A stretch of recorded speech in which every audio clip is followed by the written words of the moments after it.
Hey guys, it's Tim, and this is Pro Wrestling Unlimited as we are here on the 6th of June, 2022 for the Wrestling Wrap-Up. It's a handful of news brought to you in one easy to watch video. As far as today's stories do go, we do have 1, 2, 3, 4, 5, 6 different things we will be talking about. Talk about Cody Rhodes, his injury from last night. Well, not from last night, but his injury that came to light last night. We're going to talk about Stephanie McMahon possibly being pushed out by WWE and not just her taking a leave of absence. What's going on with MJF and Discovery Warner Media not wanting him on advertising, and Adam Cole and CM Punk latest about their injuries as well. But with that, I want to say thank you for joining me here. If you are watching live, twitch.tv/PW Unlimited. If you are watching on Twitch, you can help us out a couple of different ways. You can help us out by hitting that donate button down below or by donating Twitch bits in the live chat. Also, remember, you can help us out by subscribing to the channel one of two different ways.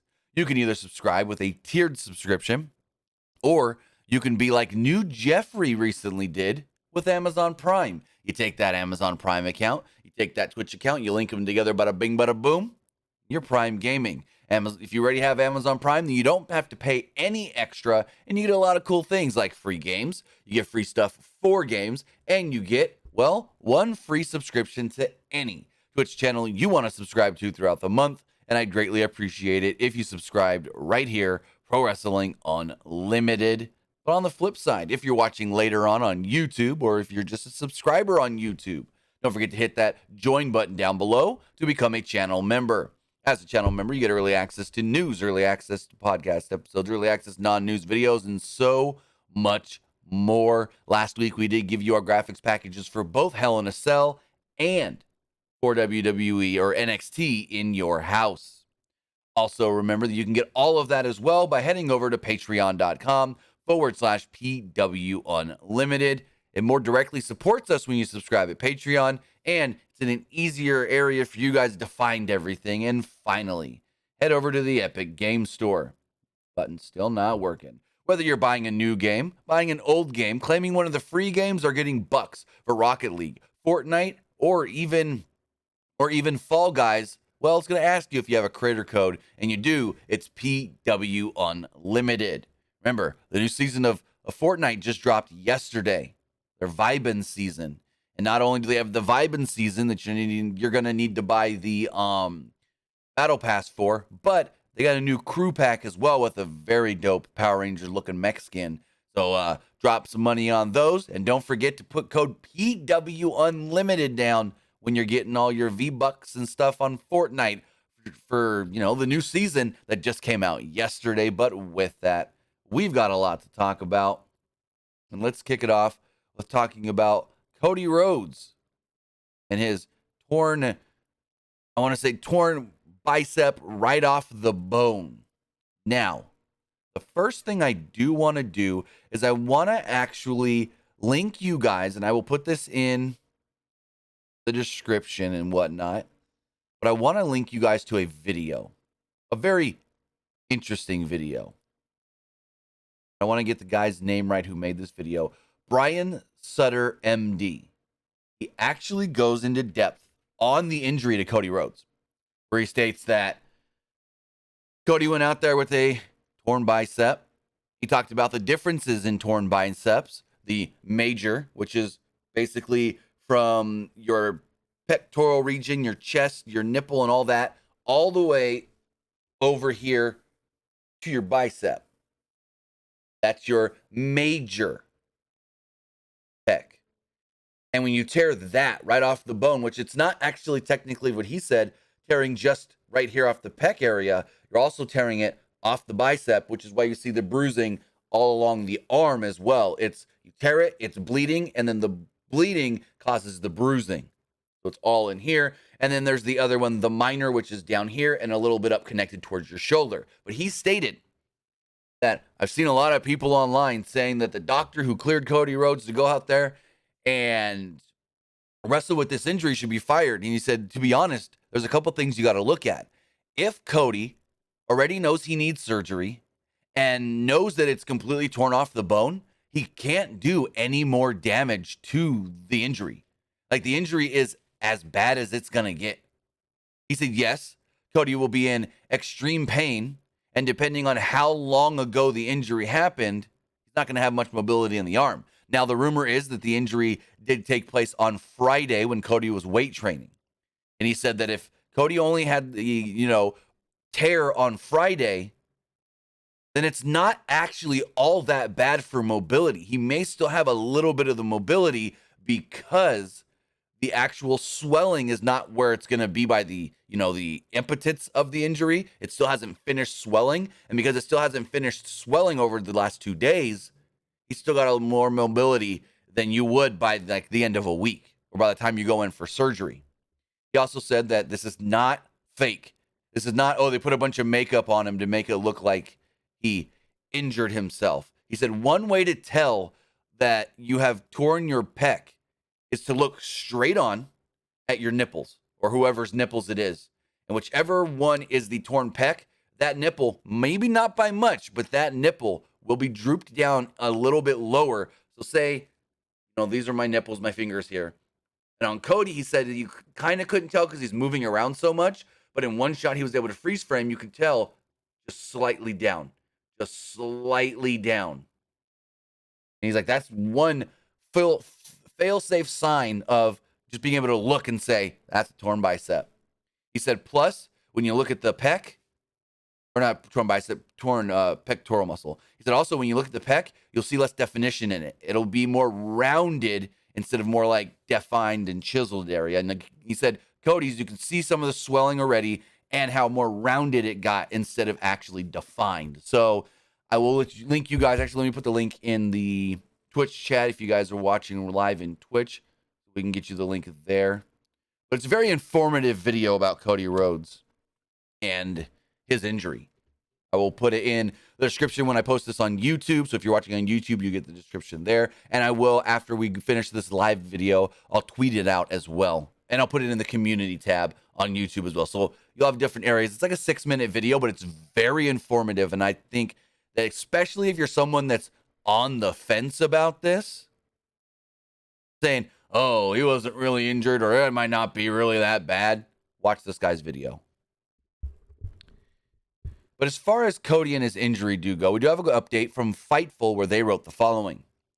The noticeable injury added to the story between Seth Rollins and Cody Rhodes, with many questioning whether or not he should have been able to wrestle. After insisting, Cody was able to compete in the Hell in a Cell main event, and after that, told the Allstate Arena audience that he was going to address the injury on Monday. He is scheduled to be on Raw tonight. And we do have a video of that promo that Cody did cut up right now on the PWU Unlimited YouTube channel of him just saying, hey, I'm sorry I couldn't give it everything. I'm hurt, but I'm not going to go into much detail now. I'll give the full story tomorrow night. Now, Fightful does state that sources near Rhodes state that as of this morning, Monday, Cody is slated to undergo surgery to repair the torn pectoral muscle this Thursday. Now, when you ask how long is he going to be out of action, there's a little couple of things we can look at. In WWE, both Triple H and Elias have torn their pec and were out for only 5 months. Now, John Cena also tore his pec and was back in less than 4, but John Cena is a fucking machine. John Cena is a machine. So when I was saying last night, minimum 3 to 4, that was minimum 3 to 4 for a regular person that's not going to go out there and need to do extra rehab because you're going to be an athlete, athletic, doing things athletically. But 5 months could be that sweet point for Cody. If both Triple H and Elias were able to come back in 5 months, I could see that. Because a lot of people last night were saying 6 months, 6 months, 6 months to 8, 6 to 8. A lot of people kept trying to say 6 to 8, 6 to 8. But, Cody, for as much as we know as far as him and his workouts and how dedicated he is to those workouts and his training and all that, I can see Cody getting back in 5 months. I can really see it. 5, 6 months. So if that's the case and he gets surgery this week, June, July, wow, that's wrong. June, July, August, September, October, November, End of the year. Looks like Cody could be out for the remainder of 2022 or for most of the rest of 2022. Well, I think he will be out for the most of the rest of 2022, unfortunately. So that means all those summer plans that we were hearing about, him facing Roman sometime down the line and this and going, not going to happen. Now, as far as the reaction to Cody and his performance last night, WrestleVotes actually tweeted out the following, stating, I've had multiple sources reach out this morning with exemplary words for the performance Cody Rhodes put in last night. Credit to Seth Rollins as well. Yes, credit to Seth Rollins for having to carry that match. And WrestleVotes goes on to state, those at Gorilla were said to have, quote, loved, all in caps, loved the match. A modern day, all-time classic Hell in a Cell that WWE will treat as much going forward. So, that match last night, even if I said it on my review, that match last night was a great match, but even with Cody being injured, it actually ramped up the intensity of that match. It ramped up the holy crap of that match. To see Cody do the things that he did in that match hurt, knowing that he could barely use his right arm. Damn. But as of right now, it looks like Cody will be undergoing surgery this Thursday to repair the torn pectoral muscle. And then we'll see how long he's out of action. A lot of times you can, and this happened like with Finn Balor when he did the shoulder injury. They told him, you'll be out 4 or 5 months. They got in there and go, oh, it's worse than we thought. So hopefully they don't go in there and tell Cody, oh, it's worse than expected. And there we go. But 5-6 months seems like that point of recovery time for what Cody's going to need. And we'll see how it all does go once he does have the surgery later this week.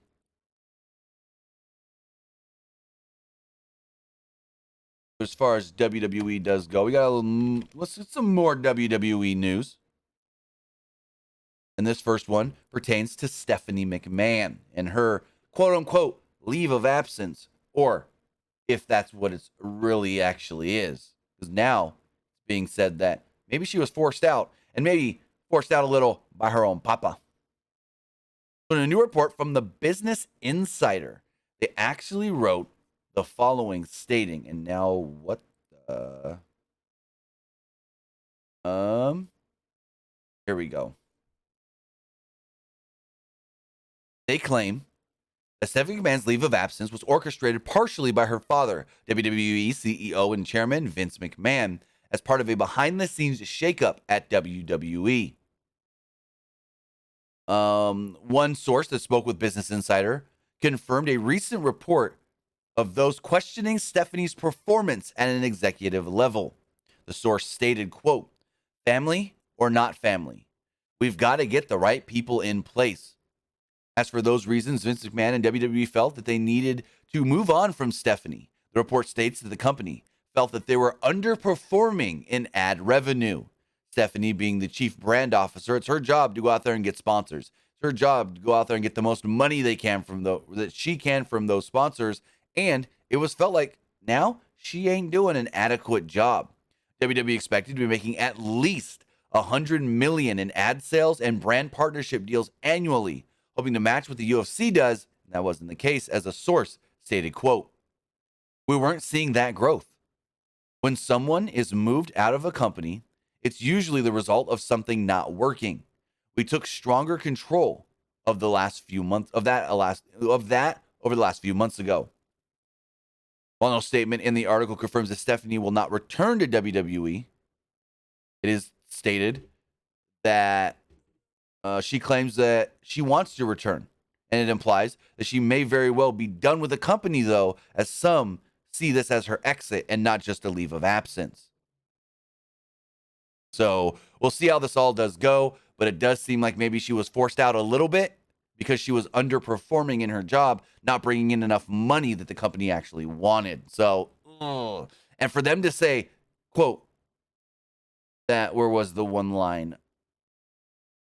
Her leave of absence was orchestrated partially by her father, WWE CEO and chairman Vince McMahon, as part of a behind-the-scenes shakeup at WWE.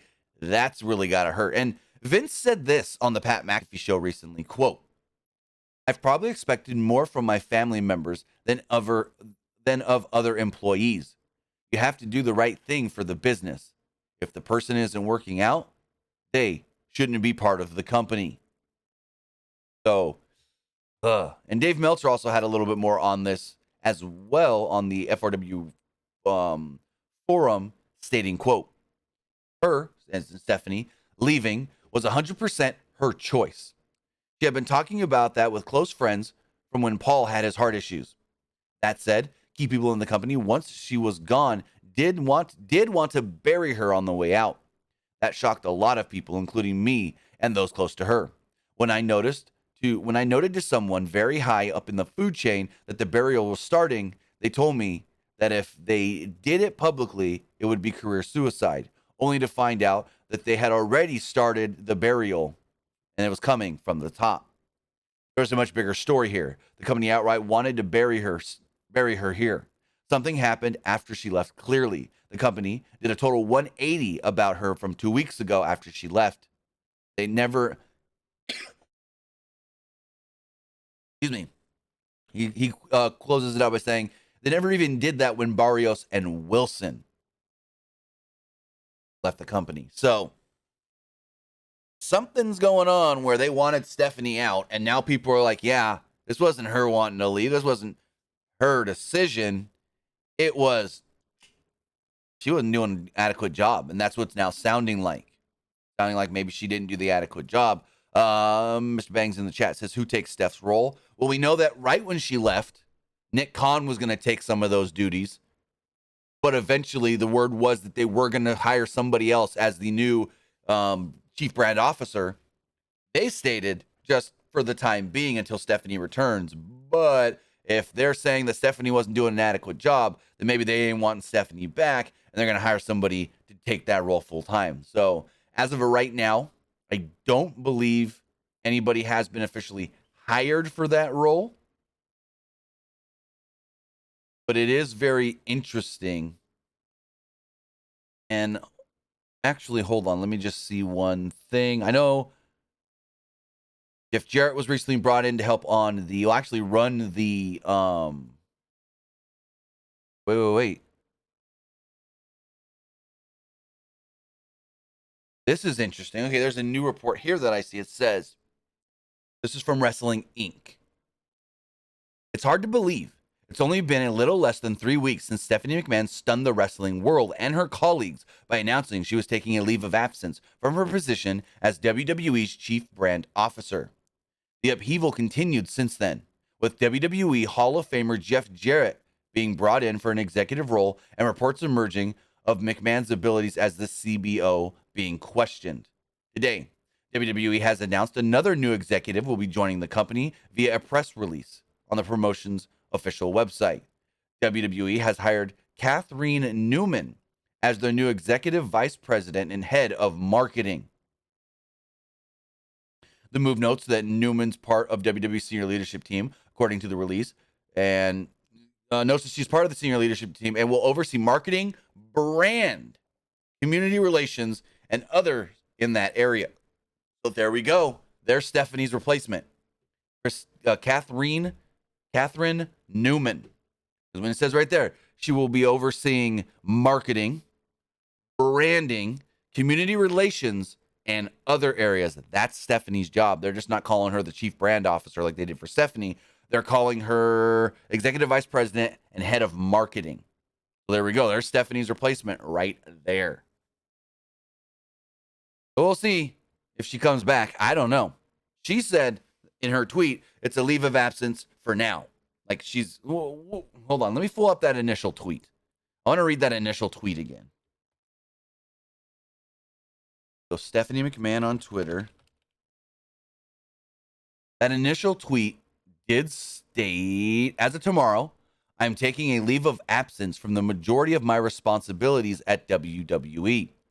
WWE is a lifelong legacy for me, and I look forward to returning to the company that I love after taking this time to focus on my family.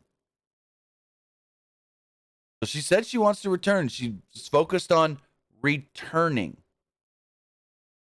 But if they didn't want her there, because she wasn't doing an adequate job, maybe she won't be, quote, returning anytime soon, if at all. That really stinks to hear. It really, really, really does. Speaking of money coming into WWE, WWE makes some good money on these Money in the Bank tickets. According to WrestleTix, Money in the Bank basically sold out at the MGM Grand Garden Arena. It says right now they have set up the building for 12,088 seats, with 11,850 already distributed. That's 98% of the tickets out. 238 tickets were still available as of Saturday. This is as of Saturday. So that's very interesting that they are going now with 12,000 when initially they had Allegiant Stadium set up for 25 and had 16,000 distributed, which is the interesting thing there. They had 16,000 tickets out for Allegiant Stadium at one point back on April 24th. And now they're only trying to get 12,000 for the MGM Grand.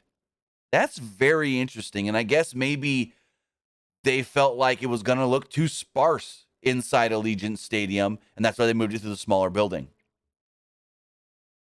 So, we'll see how that all does go, but I think it said that 9,000 of these tickets were sold in pre-sale with the rest in general admission tickets.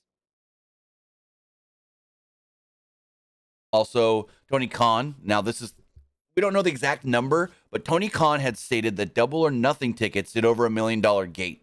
Now, according to Dave Meltzer, they have not sold as many tickets for Money in the Bank, and this is adequate or comparable because they're both in Vegas, but WWE has not sold more tickets for Money in the Bank than Double or Nothing did, but WWE is selling Money in the Bank tickets at a higher price, which means in turn, with selling less tickets so far, have already made more money on their tickets than Double or Nothing and AEW did, which is very interesting to see that the markup did not discourage people. So that's another interesting thing to look at. But before we continue, I do want to talk about the sponsor of this video, and that's going to be, well, Manscaped. Support for Pro Wrestling Unlimited is brought to you by Manscaped, who is the best in the men's below-the-belt grooming. Manscaped offers precision-engineered tools for your family jewels. Manscaped has redesigned the electric ball trimmer. The Manscaped engineering team spent over 18 months perfecting the greatest ball hair trimmer ever created, and they just released the new and improved Lawnmower 4.0.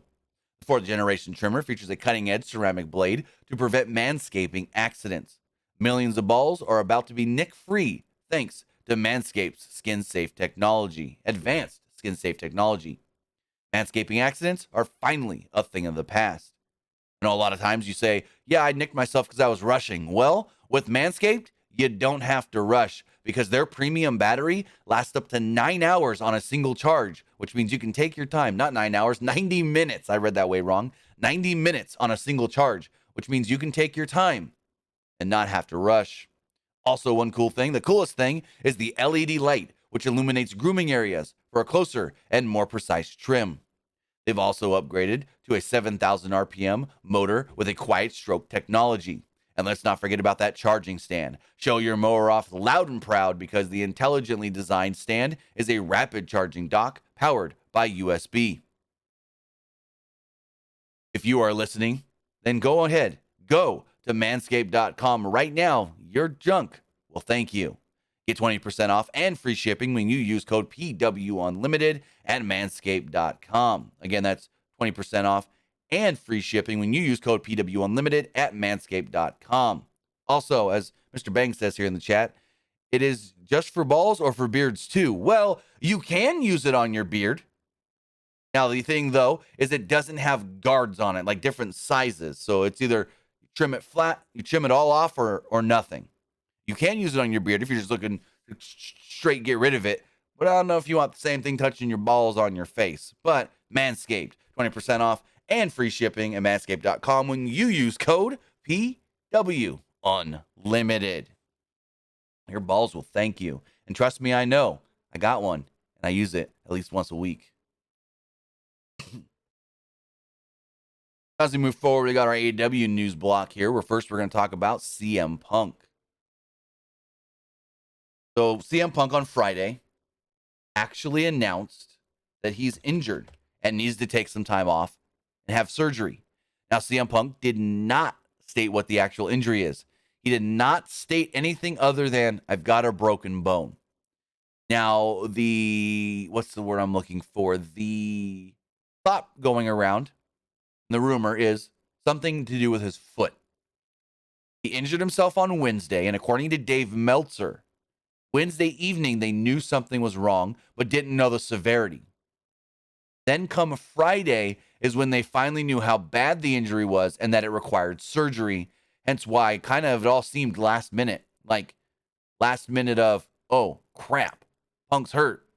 We got to get something up here on this show to say it. Let's go. Now, according to Dave Meltzer, though, on Wrestling Observer Radio over the weekend, Meltzer did state that he asked about Punk's injury, and basically people were like, we don't want to talk about it. But what he was basically hinted at is that Punk may not be out that long. Punk may not actually miss too much of action, hence why they are not having him vacate the title. But Meltzer did state, from what he was basically told, because of the Forbidden Door pay-per-view, they wanted to make sure that some sort of a AEW World title match was on that show. So that's why they're doing the interim title match. Now, initially, the world title match on that show was supposed to be CM Punk and Hiroshi Tanahashi.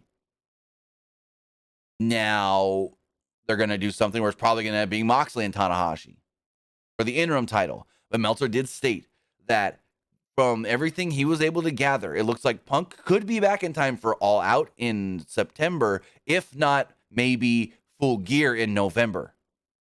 He said that if Punk was going to be out any longer than that, any longer than like 4 to 6 months, then they would have fully stripped him of the belt. But because they didn't fully strip him and just said, we're going to crown an interim champion and Punk will face the interim champion when he comes back, it is believed that Punk will not be gone for more than 4 to 6 months. So that is good to see. That is good to hear. That the belief is that Punk, well, isn't going to be out for a long time, and that it's not a super severe injury, just bad enough to where he needs surgery. But then again, for some reason, they won't tell us what the injury is. They won't tell us what's broke. All Punk kept saying is, I got a broken heart and a broken bone. Like, come on, guy. Come on, guy. And Punk even said it. I wanted to vacate the title, and Tony Khan told me, no, you're not. I got confidence in you. And that's what led to a lot of confusion, like Jericho on commentary going, he's going to have to relinquish the title. And then Jericho did go on Twitter and go, I was wrong. I misspoke. He's not relinquishing the belt. Now, speaking of more injuries within not WWE, AEW, we got to talk about Adam Cole, baby. Adam Cole was injured, and this is another one we still don't know what the actual injury is, but Adam Cole was injured at the Double or Nothing pay-per-view and was pulled from last week's AEW Dynamite. Now, as far as Adam Cole returning to action, Adam Cole is actually going to be kept out of action until the upcoming the upcoming Forbidden Door pay-per-view. The F and the F screw me up. According to Dave Meltzer on the latest Wrestling Observer Radio, he stated, I was told probably no Cole until Forbidden Door. They're going to let him rest up. Now, again, we still don't know exactly what the injury is to Adam Cole and what caused it, how bad it is and whatnot, but the belief with him is that he will be back in time and ready to go by Forbidden Door. Could be better earlier, but they're not going to risk anything. They want Cole on Forbidden Door, and they're not going to risk anything. Pertaining to what Cole is going to be doing at Forbidden Door, that we don't know. We don't know what match he's going to be involved in because they're keeping a lot of this very close to the chest, close to the vest, secretive. Bubba in the chat says, what location for All Out? I would assume Chicago. I would assume either Sears Center or now it's the Now Arena or United Center. Tony Khan has stated All Out traditionally will be Chicago every year. But it's going to be hard because WWE just ran Chicago with a sold-out crowd. Forbidden Door sold-out crowd in Chicago. Then, like 4 weeks after that, they're going back to Chicago for All Out. Like, crap. A lot of big shows in Chicago in the next 2 to 3 months. But with that, Adam Cole is expected to be kept out of action till Forbidden Door, just so that way he can heal up fully and no worries of him accidentally getting hurt again.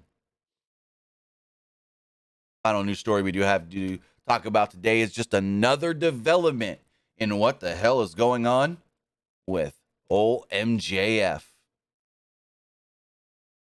So this morning, Monday, PW Insider revealed that a source within Warner Brothers Discovery or Discovery Warner Media, I don't know exactly what it is, within Warner Media or Warner Brothers Discovery, had told them that an etiquette had been issued to remove MJF from all promotional work regarding AEW programming going forward. While MJF may still appear in some advertising as footage of him is removed, all MJF footage is reportedly being replaced with other AEW footage as of now. This comes on the heels of MJF being removed from the intros on both Dynamite and Rampage going forward.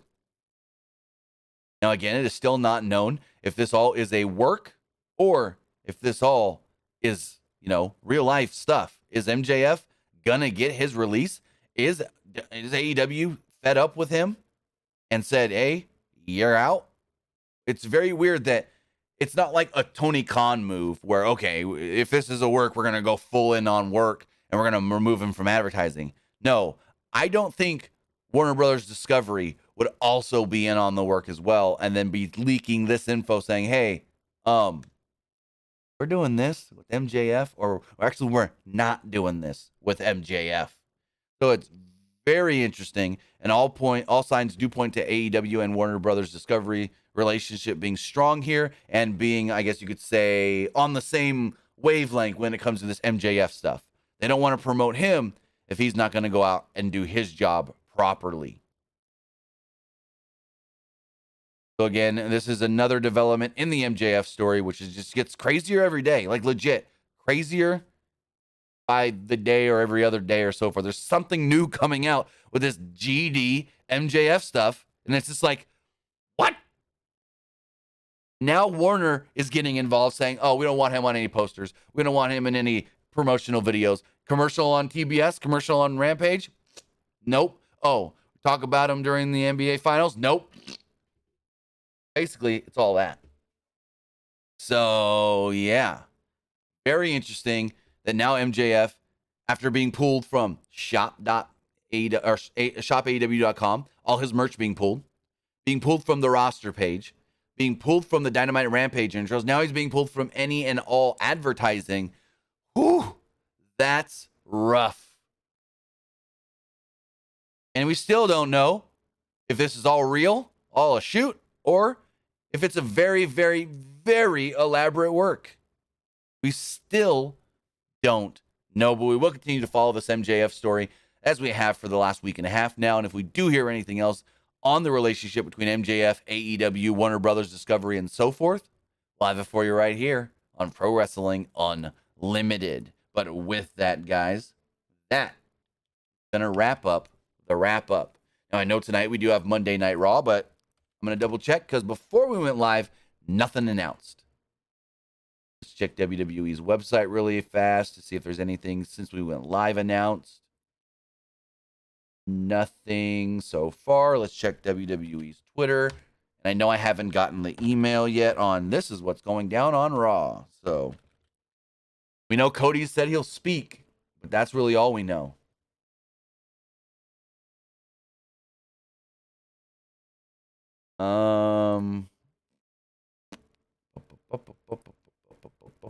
Still nothing. Yeah, still nothing on tonight's Monday Night Raw and what we can expect. Ms. and Mrs. tonight, though. Mrs. and Mrs. right after Raw. Season 3 comes back today.